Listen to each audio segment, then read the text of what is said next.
સાતમીથી diamond બુર્સની ઓફિસો ખોલવામાં આવશે। ઓફિસની સાથે સુરત મુંબઈ ફ્લાઇટ શરૂ કરવા માટેનો પ્રયાસ કરાશે। એક સાથે 250 ઓફિસો ખુલવાની આશા છે। 140ની ફાઇનલ સમિતિ શુક્રવારે ચેરમેનની આગેવાનીમાં કમિટીના મેમ્બર્સની બેઠક પણ મળી હતી। સાતમીથી ડાયમંડ બુર્સની ઓફિસ ખોલવામાં આવશે। ઓફિસોની સાથે સુરત મુંબઈ ફ્લાઇટ શરૂ કરવા માટેનો પ્રયાસ કરાશે।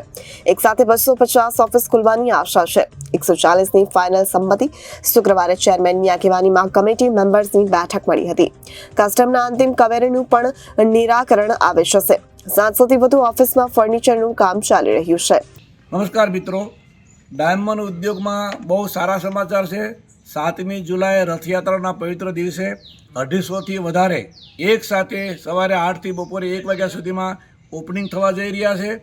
તમામને એટલું ઉત્સાહનું વાતાવરણ છે। બાકીના સભ્યો જે ફર્નિચરો ચાલુ છે એ પણ પોતે ઝડપથી જેમ પૂર્ણ થાય એમ ઓફિસો પોતાની ઓપનિંગ કરતા જશે અને એમ લાગે છે કે મહિનાની અંદર જુલાઈ મહિનાની અંદર 400-500 ઓફિસ ચાલુ થઈ જાય અને દિવાળી આવતા 1000 ઓફિસ ચાલુ થઈ જાય એવું મારું ટાર્ગેટ છે। અને લોકોને અંદરથી ઉત્સાહ પણ એટલો બધો છે કે જલ્દી અહીંયા ડાયમંડ બુર્સ ચાલુ થાય તો અમે પણ અમારી ઓફિસ શરૂ કરવા માટે તત્પર છીએ। બેઠક પણ થઈ હતી અને ઇન્ટરનેશનલ ફ્લાઇટને લઈને શું કહેશો? અમારી બેઠક ગઈકાલે મિટિંગ મળી હતી, એમાં ઇન્ટરનેશનલ ફ્લાઇટ તો નરેન્દ્રભાઈ ઓપનિંગ કર્યું એ દિવસે શરૂ થઈ ગઈ છે, આપ બધા જાણો છો।